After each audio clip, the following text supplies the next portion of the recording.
Hey everyone, welcome back for another episode of this Spotify podcast called Short Stories, Long Talks. I think one of the really interesting things here is like how this whole concept, kind of flips the way that we usually, think about stories. Ever read a story that just stays with you, like long after you finish the last page? Oh, absolutely. Today we're diving deep into what makes a good story truly captivating. Okay. You know what's so fascinating about this? What's that? It's that understanding storytelling, it isn't just for writers. Right. It can actually enrich how you experience any narrative. Oh, interesting. Whether it's a book or a movie. Yeah. Or even just like a friend telling you about their day. It's like you unlock a whole new level of appreciation when you start to notice those subtle choices that the storyteller makes. Exactly. And how they all work together to create that magic.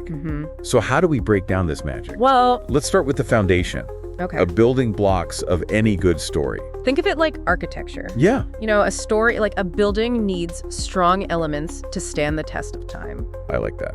And we're talking plot, characters, setting, conflict, and theme. Okay. Each one playing a crucial role. So let's start with plot. Okay. The roadmap of the story. Yeah. We've all heard about the classic 3-act structure. Right. Palmetto Publishing actually talks about how that familiarity could be a strength. But do you think there are times when sticking too rigidly to that structure can become a weakness? That's a great question. Yeah. While the 3-act structure provides a solid framework, I think some of the most compelling stories that we know actually bend or even break those rules. Okay. Take a film like Memento, for example. Okay. Its non-linear structure enhances the suspense and keeps the audience guessing until the very end. Ooh, I see. Yeah. That's such a good point. It's like the structure should serve the story. Yeah, exactly. Not the other way around. Right.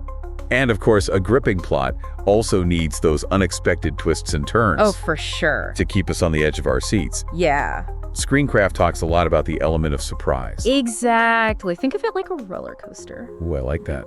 You expect the climbs and drops, right? But it's those unexpected loops and turns that make the ride truly thrilling. A well-placed plot twist can completely change our understanding of the characters and their motivations. Speaking of characters, they're the heart and soul of any story. They are.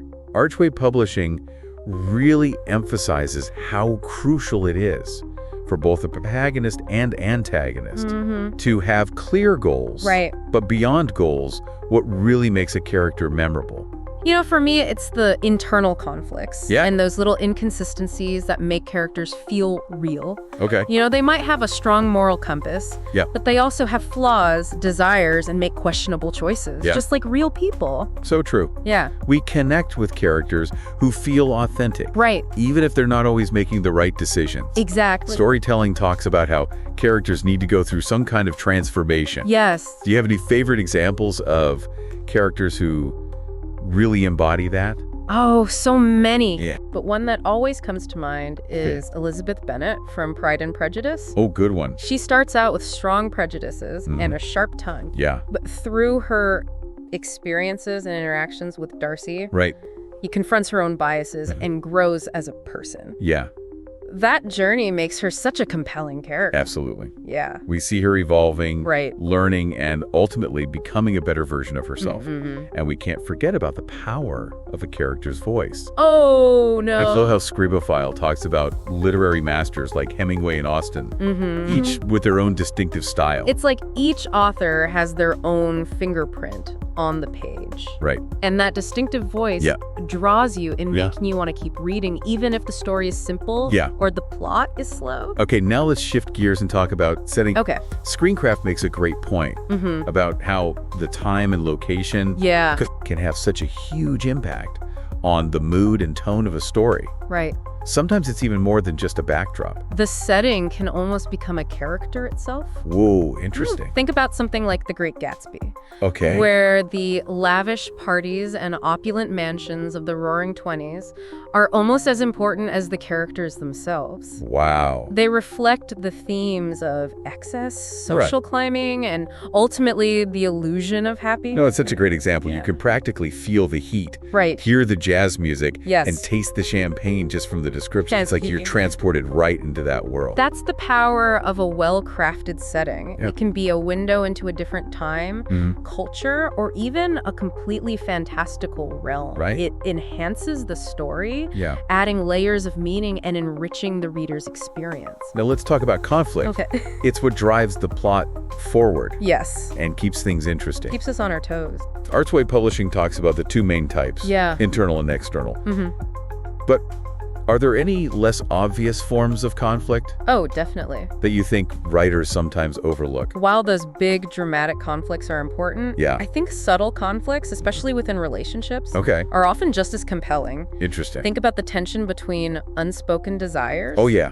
Or clashing values between friends or family. Right. Those quiet struggles can be incredibly powerful. It's like that saying, the devil is in the details. Exactly. Those small, seemingly insignificant conflicts Right. can really add depth and complexity to a story. Absolutely. Storytelling highlights how tension keeps us hooked, Yeah, wanting to know what happens next. it does. And that tension doesn't always have to come from life or death situation. Right. It can be as simple as a character wrestling with a difficult decision, facing a personal fear, Yeah, or trying to mend a broken relationship. exactly. It's those moments of vulnerability that make us truly invested in their journey. It is. And finally we come to the theme, Okay. that deeper meaning that resonates long after you've finished the story. Right. San Jose State University's Writing Center defines it as the figurative meaning, Yeah. often conveyed through metaphors and symbolism.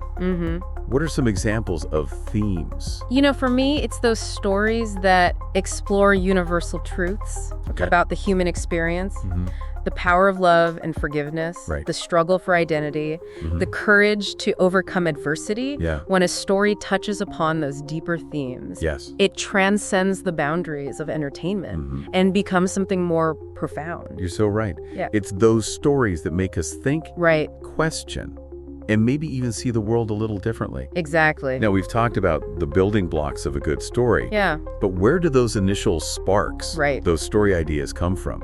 That's a great segue because sometimes the most fascinating stories are hiding in plain sight, Ooh, waiting to be discovered. I like that. So we've got those core elements. Right. But where does that initial spark come from? Yeah. It's like a bolt of lightning. Uh-huh. Where does it strike? You know, it's funny you should say that because one of our sources, Medium, actually talks about finding inspiration in those everyday bolts of lightning, Okay. those moments of observation. I see. Like when you're people watching and you start imagining the stories behind the faces you see. Totally. Yeah. It's like weaving a whole narrative from just a glimpse. Right. And sometimes those little snippets of overheard conversation, Oh, yeah. those little details could be so much richer than anything you could make up. Absolutely. It's about being present, being observant, and seeing those everyday occurrences with a storyteller's eye. Right.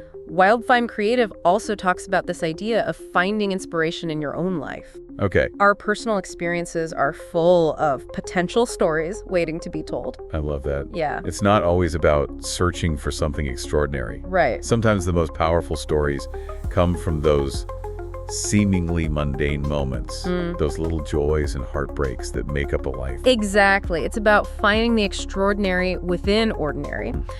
And then there's the world around us, constantly unfolding in ways we can't predict. Oh, right. Michelle Rafter even mentions breaking news as a source of inspiration. It's true. Yeah. Those real-life dramas, those moments of triumph and tragedy, they can spark some incredibly compelling fictional narratives. Right. It's like taking that raw material from the world and shaping it into something new. And sometimes inspiration comes from less obvious places, Yeah. like music. Oh, yeah. Medium points out how music can evoke such strong emotions and imagery transporting you to another place or time. For sure. It's like a soundtrack for your imagination. Exactly.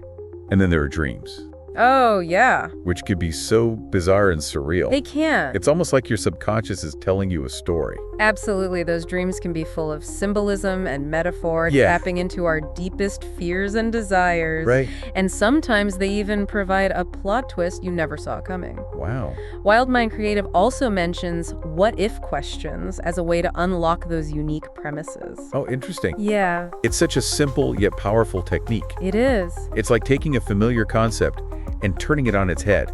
What if gravity suddenly reversed? Right. What if animals could talk? Exactly. Those questions can lead down some fascinating creative paths. It's all about challenging assumptions and exploring the possibilities. Right. And of course, when those creative juices just aren't flowing, Yeah. there are always writing prompts. Right. Written word media talks about how prompts can be a great way to overcome writer's block. It's like giving your imagination a little nudge in the right direction. Yeah. Sometimes you just need that initial spark, that starting point to get the story rolling. Exactly. Whether it's a single word, an image, or a specific scenario, a prompt can help unlock those ideas that might have been hiding just below the surface. It's amazing how inspiration can truly come from anywhere. It can. It's all about paying attention, staying curious, and being open to those unexpected flashes of insight. Absolutely. So you've got that story idea simmering. You're ready to start writing. Okay. What happens next? Well, that's where we enter the sometimes chaotic, often exhilarating world of the writing process itself. Ooh. And let me tell you, it's a journey full of twists and turns. I bet. So where do we even begin? Ella Ventures breaks it down nicely Okay. into two main phases. All right. The creative process and the editorial process. Okay. First comes that initial burst of creativity, getting those ideas out of your head and onto the page. Right. They call this the pre-writing phase. Okay.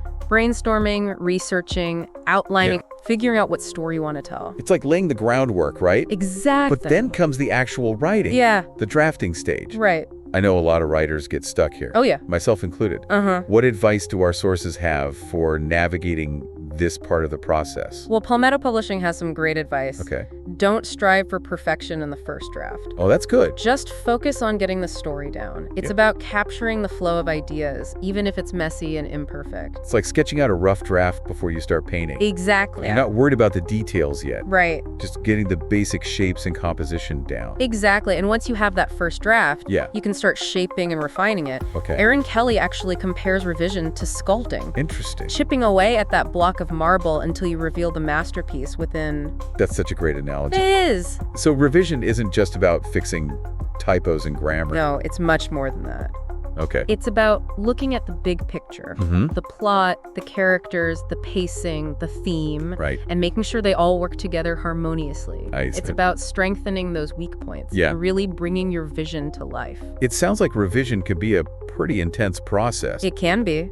But isn't that where the real magic happens? Oh, absolutely. Transforming a good story into something truly great. It is. It can be challenging, but it's also incredibly rewarding. Right. It's where you get to dig deep, experiment, and really hone your craft. Okay. But even the most skilled sculptors need feedback and fresh perspectives. Right. And that's where the editorial process comes in. Right. So we've got that revised draft. Okay. What's next? Well, before you share it with the world, Yeah. Palmetto Publishing suggests taking some time for self-editing. Okay. Read your work aloud. Listen for those awkward phrases or clunky sentences. Right. Sometimes you just need to hear it to catch those inconsistencies. It's like having a built-in editor in your own head. Exactly. But it's also important to get feedback from others, right? Absolutely. Palmetto Publishing also emphasizes the importance of seeking feedback from trusted readers. Okay. They can offer a fresh perspective, catch things you might have missed, and help you see your work through a different lens. It can be tough to hear criticism. It can. But it's crucial for growth. It is. It's like having a mirror held up to your work, revealing those blind spots you might not have seen on your own. Exactly. And then comes the final stage. Okay. Rewriting and polishing. Critter's Story talks about the importance of meticulous editing, making sure every sentence is clear, concise, and impactful. Yeah. Even experienced writers need editors. Right. It's about having that extra set of eyes Yeah. to catch those errors and ensure your story is the best it can be. So you've written, revised, polished, and you're finally ready to share your story with the world. Yes. What happens now? Well, that's where the exciting world of publishing comes in. Okay. And luckily, there are more pathways than ever before. Oh, good. For writers to get their work out there. It really feels like the publishing landscape has changed so much, even in the past few years. It really has. For those who are looking to go the traditional route. Yeah. Query Letter still points to literary magazines as a great place to start. It's true. Both print and online literary magazines continue to be a respected avenue for writers to share their short stories. Right. And build their credentials. Yep. It's a chance to get your work in front of a discerning audience. Okay. including literary agents and publishers who are always on the lookout for new talent. It's like stepping onto that first rung of the ladder. Exactly. And for those who thrive on a little competition, there's always the world of short story contests. Right. Query Letter mentions how winning a contest can be a real confidence booster. Absolutely. It's not just about the recognition and potential prizes, but it's also a validation of your craft. Right. Plus, having award-winning author on your bio certainly doesn't hurt. I bet not. But for writers who want more immediate engagement with readers, there's the ever-evolving world of online platforms and blogs and... It feels like there's a whole universe of options out there now. There is. Query Letter talks about how starting a blog can be a great way to build a following and connect directly with your audience. Absolutely. It's a fantastic way to take control of your own publishing journey. Okay. You set the pace, you choose the content, and you build a community around your work. I see. And it can be a great stepping stone to other opportunities like self-publishing. Which brings us to another option. Right. Palmetto Publishing actually suggests self-publishing as a viable way to showcase a collection of short stories once you build up a body of work. It's become increasingly popular, especially with the rise of ebooks and print-on-demand services. Oh, right. It allows authors to bypass traditional gatekeepers and get their work directly into the hands of readers. Cool. It's a lot of work,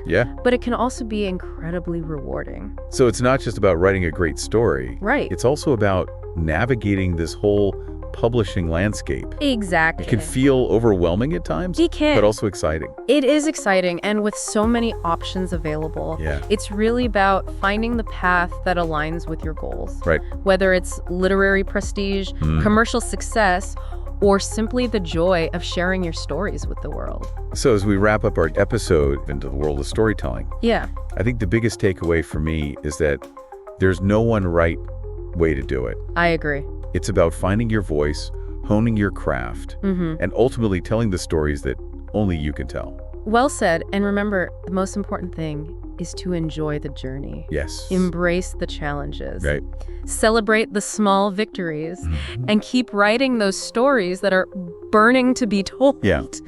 Because the world needs your stories. What a perfect note to end on. It is. So to all the storytellers out there, what story are you waiting to share with the world? Good question. Until next time, keep exploring, keep creating, keep those pages turning and those conversations flowing. Absolutely. We'll see you on the next episode of Short Stories, Long Talks. Short Stories, Long Talks. Looking forward to it. Catch you next time, folks.